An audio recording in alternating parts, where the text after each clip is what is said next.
What is that man doing knocking on that screen? Yeah, well, who's that knocking against the screen?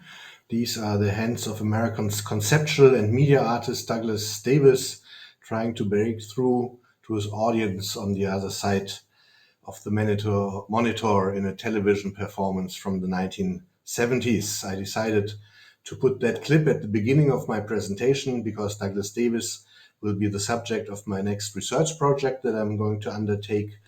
But Davis was an artist who seems to have foreseen the internet and social media. And in fact, he was also the first artist to create an artwork for the internet or for the World Wide Web in the 1990s after working with television for more than 2 decades. And I'm going to talk about more about that at the end of my presentation. But for the time being, please keep in mind that Douglas Davis saw very early on the potential of modern media to open up new areas of discussion, of debate, of global communication and collaboration and interaction.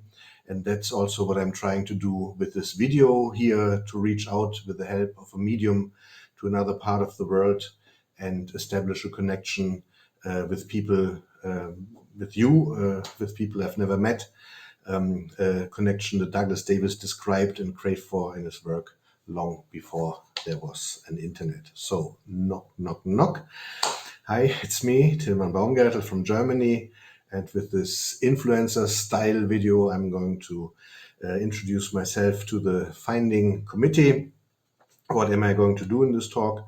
First of all, I'm going to introduce myself, talk a little bit about my intellectual and biographical and academic background. Then in the second part, I'm going to talk about some of my research projects and some of my books, so you get an idea of the scope of the things have done research about in the past. Then in the next part of the talk, I'm going to show you some of the curatorial projects that I have undertaken, mostly in the field of media art. And then finally, there will be an outlook of what I'm working on right now and how that might fit in with what's happening at the City University of Hong Kong. But let's start at the beginning with a brief introduction. I'm a writer, a curator, and a professor of media studies. I'm currently teaching media theory at Hochschule Mainz at the design department there.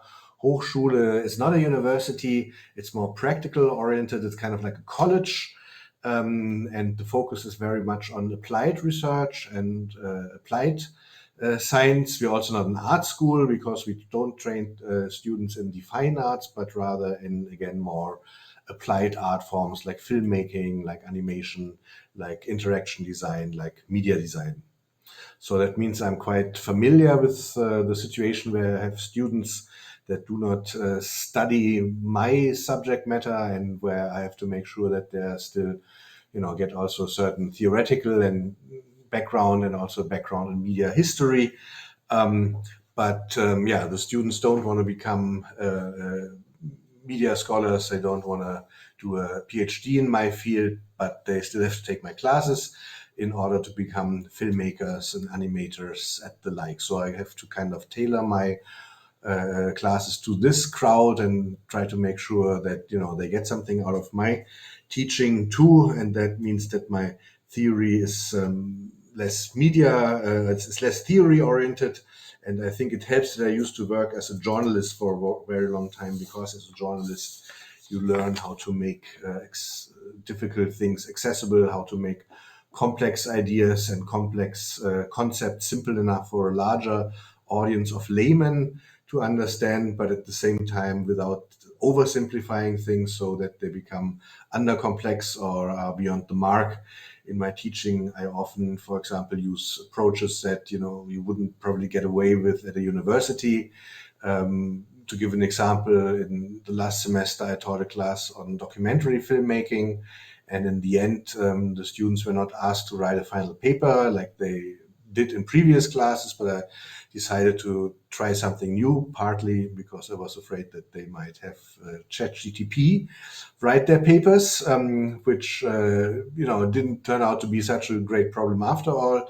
In other classes, but here I wanted to make sure that they really did something original by themselves. So I asked them to make a film about a film analysis with the tools of the filmmaker. And this is something that they do all the time, make films. So they came up with very good results, and I was very proud of them. It was really great learning experience for everybody, I guess.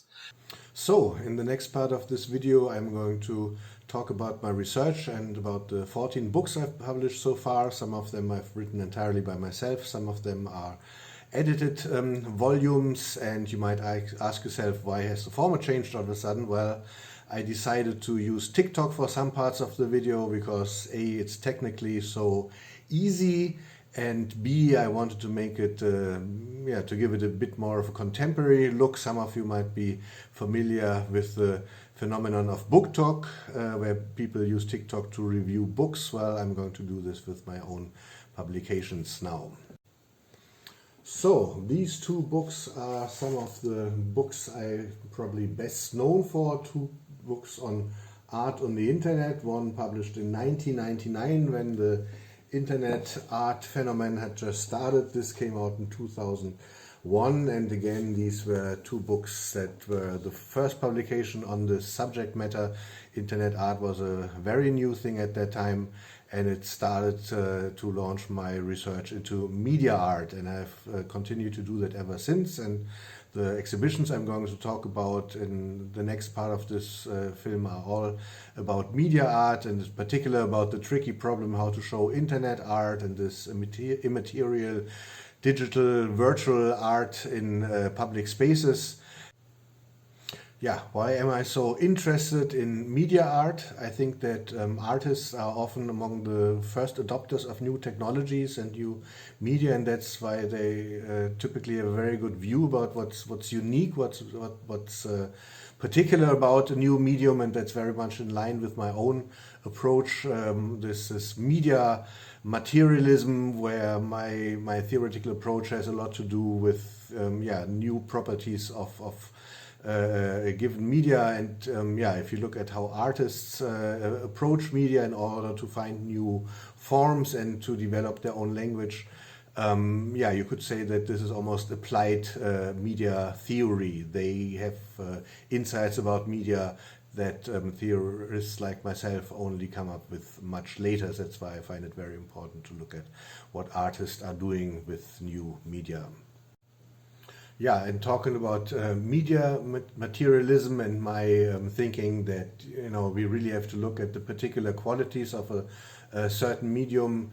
This book here is kind of like my opus magnum as far as this is concerned. Schleifen, which means loops in English. In fact, the book has also come out this year in an English translation finally, and it's about all kinds of recording media, magnetic tape, records, computers, and how artists use the properties of recording media to come up with completely new styles, in particular with the option to record and repeat things over and over and over again. And as I show in the book, whole musical genres came out of this, minimal music came out of this, musique concrète came out of this, more contemporary dance styles came out of this. And yeah, this is one example where artists took a certain quality of a new medium and developed their own languages out of these qualities by studying them very carefully. Yeah, and finally, two books I'm very proud of.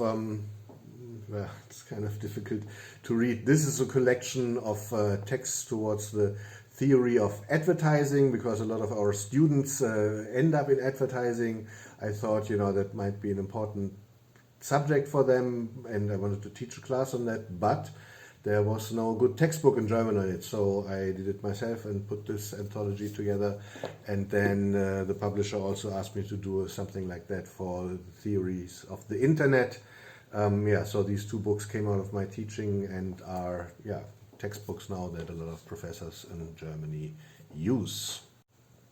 Well, so much for my academic publications. In the next part of this video, I'm going to show you some of the curatorial projects I did, and I'm still not sure about what I just did, if this was a good way to present myself or it was somehow self-indulgent. But yeah, I've never done such a video, so I thought it doesn't hurt to experiment a little bit. In the next part, I'm going to talk exclusively about the exhibitions I curated. I also curated a couple of film retrospectives, as you can see in my Vita, but for the sake of brevity and focus, I'm going to focus on the exhibitions. One problem that I faced with almost every exhibition I had and that I had to consider time and again was that the kind of art I'm interested in is typically not very physical. Internet art takes place on the net. So yeah, that's in a way it's the best way to look at internet art is on the World Wide Web. And at the same time, you want to have different audiences and people who are, not so knowledgeable about the internet to see this kind of art. So there were also art places that asked me to curate exhibitions for them. This here, for example, is in the Swiss city of Basel. And this was actually the first exhibition I ever did. They gave me carte blanche. I was to decide what I wanted to show there, and I decided to have the first solo show of the internet artist group Jodi. And yeah, before that, they were working exclusively on the internet.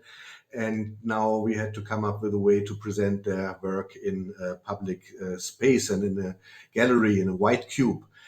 And the first thing I learned as a curator was really, talk to the artists. They might come up with very interesting ideas. And yeah, here the Jodi people decided that they wanted to hack an old computer game, a computer game that was devised for this Sinclair Spectrum computer, a very early home computer from the 1980s. That's the black object you see in the foreground. In case you don't notice it, that's a computer that at that time had to be connected to a TV set. So we had to buy all these old personal computers, which were super cheap at that time. Now there's really a market for it. You have this phenomenon of retro computing, but at this time you could buy them for next to nothing. And the same went for this old 70s and 80s style TV screens with the cathode ray. Yeah, now it's much harder to find those because many of them are simply broken and there are not a lot of collectors of that. But anyway, they took an old computer game that was called Jet Set Willy and made their own versions of it, and we were able to show something in this physical space. And you might not be very impressed with that because you're saying, well, this is just some old junk. But for them, it was a very big step, to come up with new and creative ideas how to show their work in public. And this actually also took their career to the next level because all of a sudden the art world got interested in them, as you will see in a minute. That was another piece that they came up with for the second stop of the show. Again, the first show was in Basel in Switzerland, and the second time the exhibition was shown was in Berlin. And all of a sudden they had this video that you could show on monitors where you saw how they were messing around with the interface of the contemporary Macintosh computer of that time, which was actually quite intense. And then the last stop of the exhibition was in New York. And here you can see that because, again, they had a very big space there, they showed it as a projection, and that made the whole piece even more intense and intimidating. And yeah, a couple of years ago in 2019, when the Museum of Modern Art opened again, they showed this piece again in New York. The web works by Jodi are still in no collection, but the Museum of Modern Art owns this particular piece here. Jodi were not the only ones at that time that started to mess around with computer games and either write their own games or take games like Doom or Quake to do their own versions of it. So when I was approached for the next time to do an exhibition by an artist group in the city of Dortmund, a former industrial city in Germany, I decided to do a show that would give an overview of all these artist games. And here the location was even more intimidating than just a plain white cube, a plain gallery, because this artist group had been given access to this old industrial structure. And yeah, this was the entry situation. And here you have two pictures that give you an idea of the sheer size of this exhibition. Yeah, all of a sudden I had to fill with these games that were made for computers. I had to fill this whole huge space. Here is another shot from a different perspective, and you can see in the foreground there are some, computers as they were in use at that time. But here the decision was to fill this whole big industrial space with small white cubes. We built, these little pots or these little cubes into this whole structure, and that worked very nicely because inside you could show games as projections or videos as projections, and since some of them were very noisy, it was a very good way to present them without drowning out other works. But at the same time, we also had these walls from the outside, and that forced me to rethink my whole concept. Originally, I only wanted to have computer games by artists, but then I had to look for other artworks that also addressed computer games, but that you could show in a more traditional way, like these mosaics here that are based on old Game Boy games, the screens of old Game Boy games like Tetris on top, for example. Here's another white cube, and here you can see this picture is quite dear to me because here you can see the kind of people that were attracted by this show. On the one hand, you have maybe typical museum goers, art lovers, but this show also attracted a lot of kids, and sometimes I got the sense that it was actually kids who asked their parents to take them to this exhibition that they had heard about. And they had heard about this exhibition because in the beginning we did a couple of workshops for children where they could build their own little mini games, and then we also had a computer game party. We had artist talk, but I think particularly these kid workshops and also these gaming nights that we did. Here are more children and their parents, I guess. But yeah, this was the bar that was that you entered when you came into this structure, and this is also where all these activities took place. So from the very beginning, we had to make sure, also because this building was quite outside of the city, to make it attractive, to make it a meeting point, and that kind of worked. Also, to some extent, an audience again that probably wouldn't come to the to regular art exhibition. These were the guys who set up the exhibition. Yeah, and then again, because it was COVID, we couldn't have an opening, so we had an online opening. We had here a discussion with some of the artists involved who talked about their work in the show from home. And this is actually something I would like to talk about in the next part of this presentation.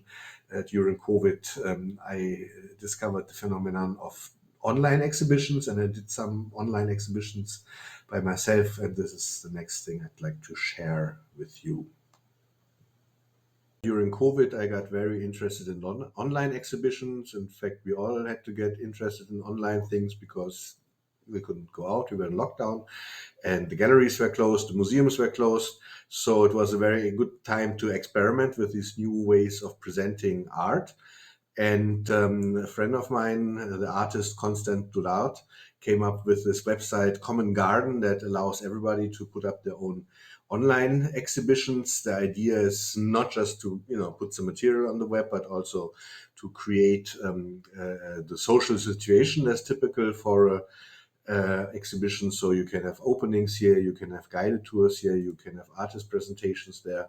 Nothing of that I can show you because I'm the only one in my exhibition right now. I'm this little Easter egg here, but I can still show you what I did.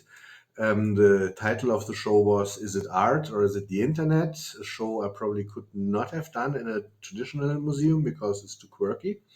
But here, I have my own space and I can do what I like, and I can, as in this exhibition, combine classical famous works of media art with instances of pop culture and internet culture that might or might not have to do something with each other.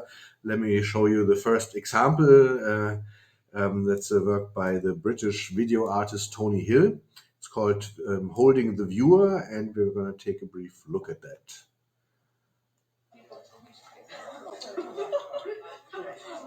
Right, you're coming with me.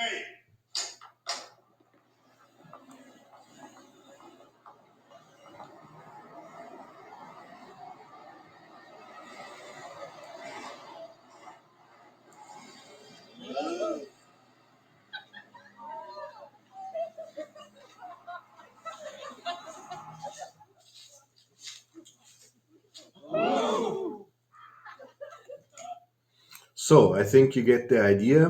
He was carrying around a video camera, which were quite big at that time still, on a metal pole, and thereby also, taking us as the audience with him. That's why it's called Holding the Viewer.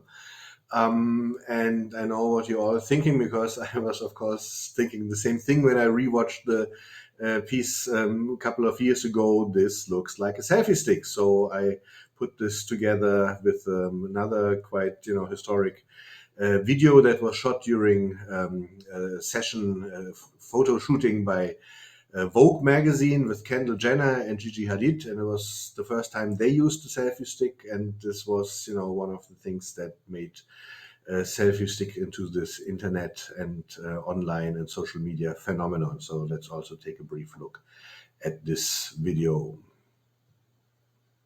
I'm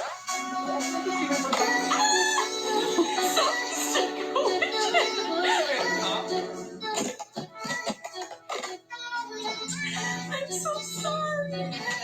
Gigi, come on. This is our first experience with selfie sticks. Coming to you live from the car. Look at me and Gigi make such a cute couple.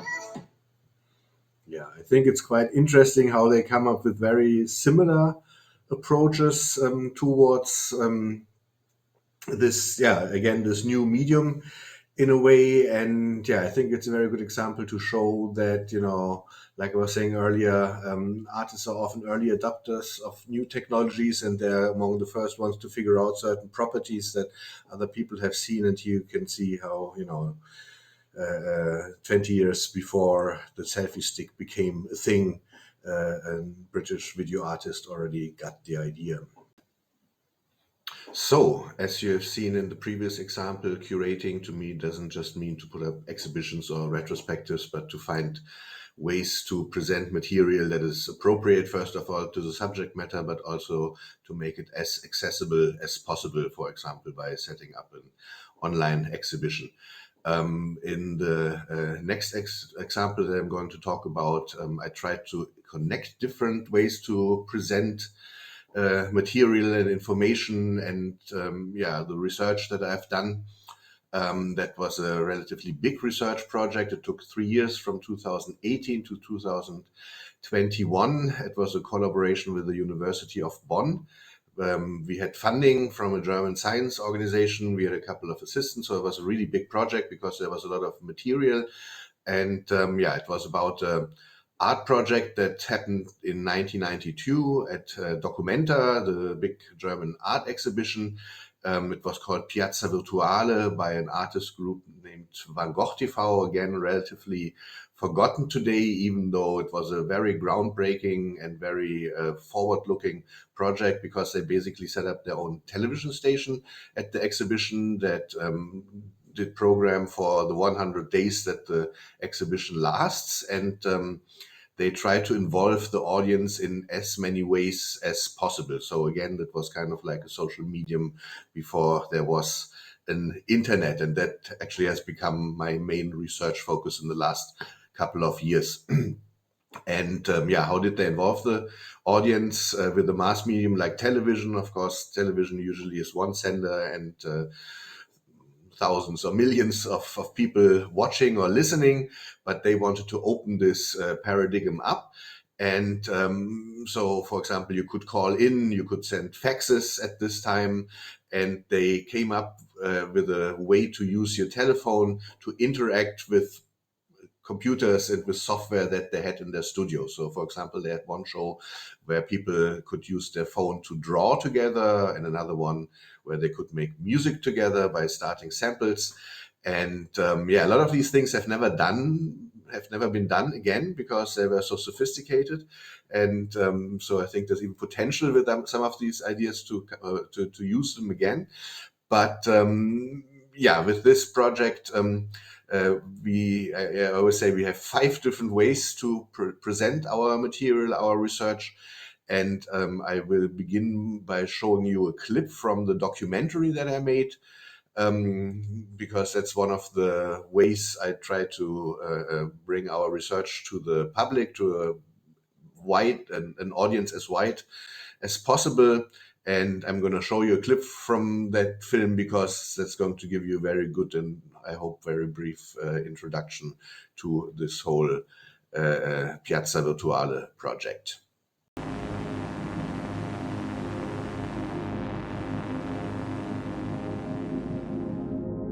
Was mich interessiert hat, war ich sag jetzt mal, das Rauschen der Apparate. Es ging um einen Austausch, es ging um einen direkten Austausch auf der Bildschirmoberfläche. Ich glaube, wir waren fast alle in einer Art Halbtrance, wenn man so will. Man war plötzlich mittendrin, plötzlich hat man gesendet, plötzlich hat man seine Stimme gehört. Es war fast wie eine Droge irgendwie. Das war ja das grundlegende Konzept von Piazza Virtuale. Das war eben das Massenmedium Fernsehen für das Individuum eröffnen wollten. I think this project is in some way the very beginning of all the internet. It was for me the very first social media, really a lot of years before all this Facebook and actual system. Yeah.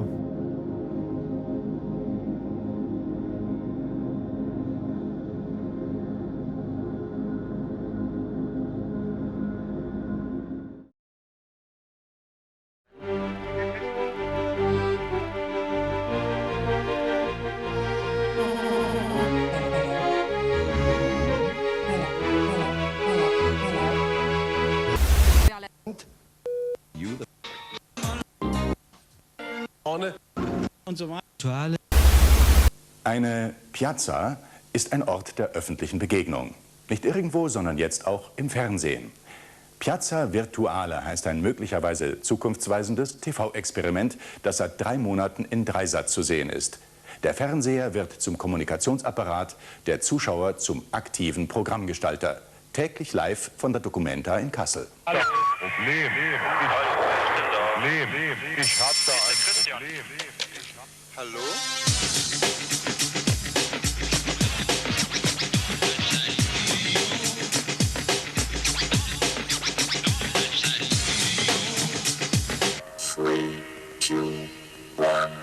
Also wir hatten keine Referenzen, wir konnten nicht zu irgendjemand hingehen und sagen, wie macht man das eigentlich, weil es diese Form von Arbeit so nicht gab und das Internet ja auch viel später erst kam. Also Piazza Virtuale, die zentrale Idee ist, das Telefon mit dem Fernseher zu koppeln.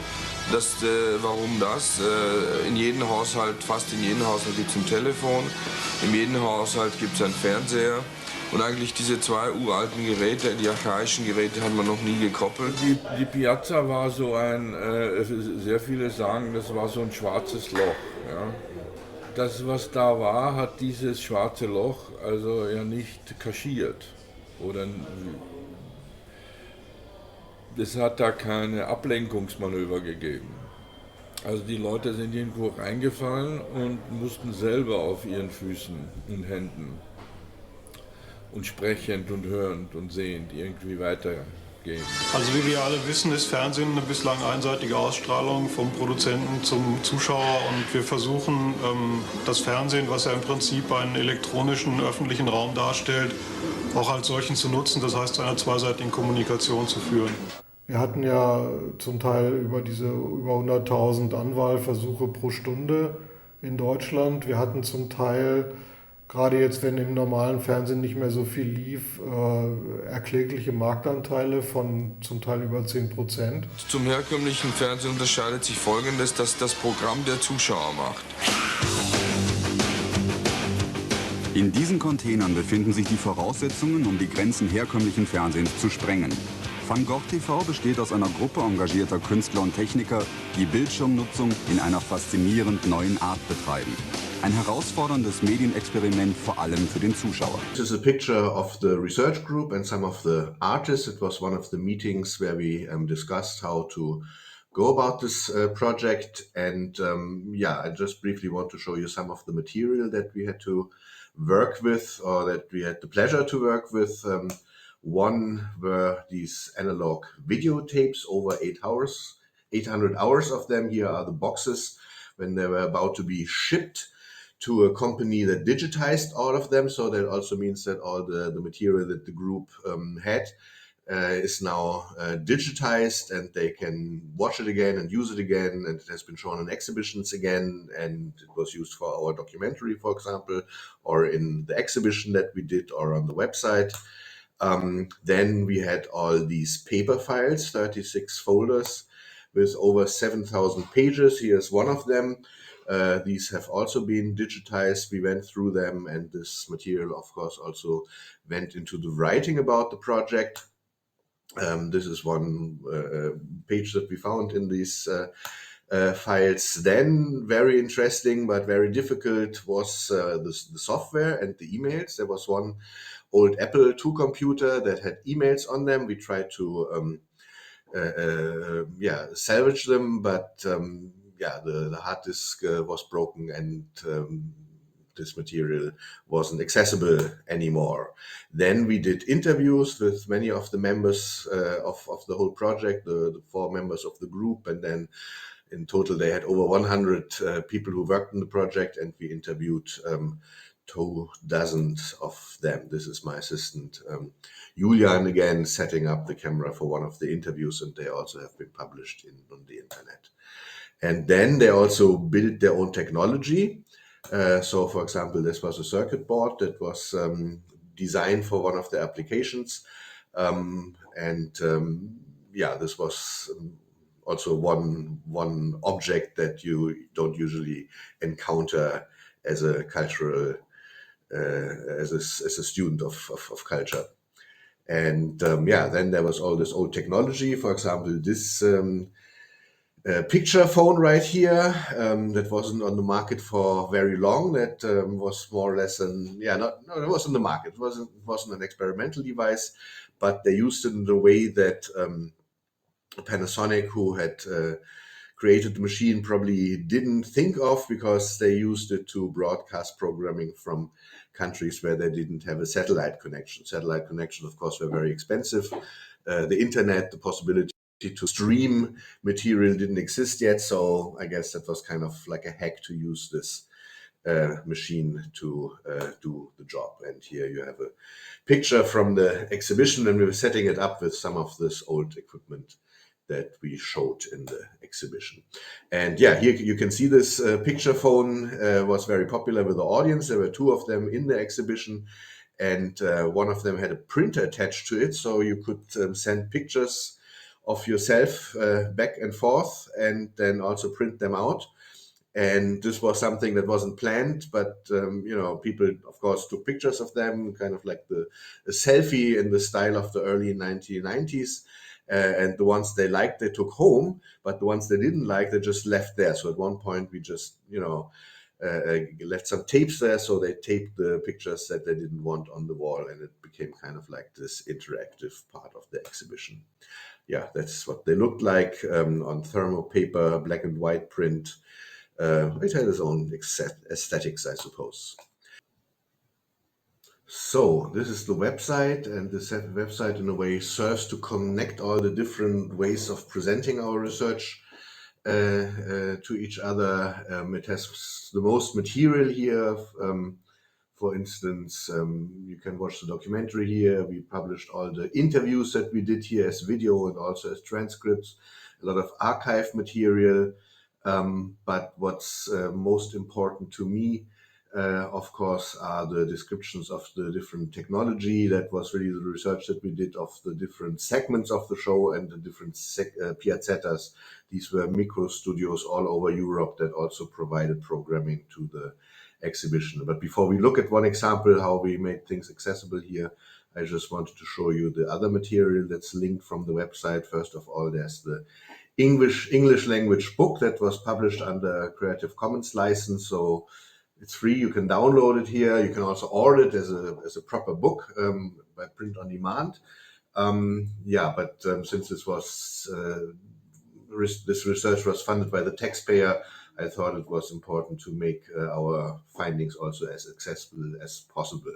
So the book is probably the most comprehensive analysis of the whole project, and the website is dedicated to show a lot of the material that we worked with. Then this is a video of the exhibition that we did that I'm going to talk a little bit about in just a minute. And then again, there was a online exhibition that we did with Common Garden, the software I already told you about. So in this case, we really have the layout of the exhibition, and you could walk through the different rooms like you were in the exhibition.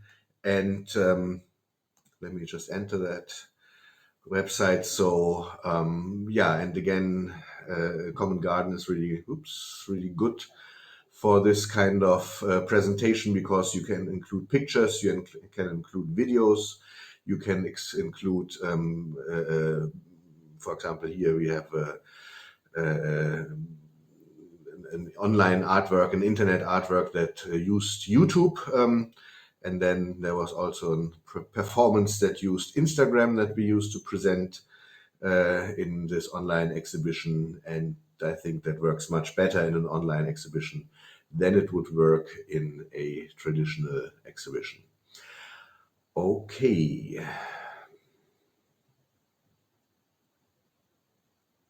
Back to the presentation of the material. Let's take the slow scan TV that I already talked about as an example. So this is the page that is all about this particular technology. We have pictures, what it looked like when it was installed in 1992. Then we have a brief description here. We have photos of the device that was used. We have a video here where you can see what it looked like on the show. So you can see how, picture by picture by picture downloads very quickly. So slow scan wasn't streaming technology, but it almost worked like a fax that, pictures were transmitted line by line by line by line, which had its own aesthetics. Some of the artists actually made good use of it and used the technology in an artistic and aesthetically interesting way. And then let's see what else we have here. Yeah, then there was an interview with Kathy Ray Huffman. She was the production assistant. She was from the United States. And actually, these devices were only on sale in the USA. So she had to buy, I think, 24 of them and bring them with her in her luggage when she traveled from the USA to Germany. And that's why they had this equipment at all. And then if there are manuals or if there are sketches or if there's other printed material, we also put them on the website here, and you can actually download the PDF. Yeah, and with this in mind, we return to Douglas Davis that I mentioned in the beginning of my talk. And I was saying that this is going to be my next research project. Here we see him at a television performance that he did in 1977 at Documenta, which is, I guess, one of the most important art exhibitions in the world. His work is in the collection of the Museum of Modern Art. It's in the collection of the Whitney. He had exhibitions at the Guggenheim and a lot of other international important museums, but yet he is more or less forgotten. He died in 2014, and I knew him. I did an interview with him for the one of the books on internet art that I mentioned earlier. So I was curious what happened to his estate. Is there any collection? Is there any family? Aren't there any manuscripts, any notes, any documents? My research never got me anywhere until earlier this year, when I was contacted by a friend of mine who works at the Whitney, and she told me that there was this woman who all of a sudden had the estate of Douglas Davis, and she found it.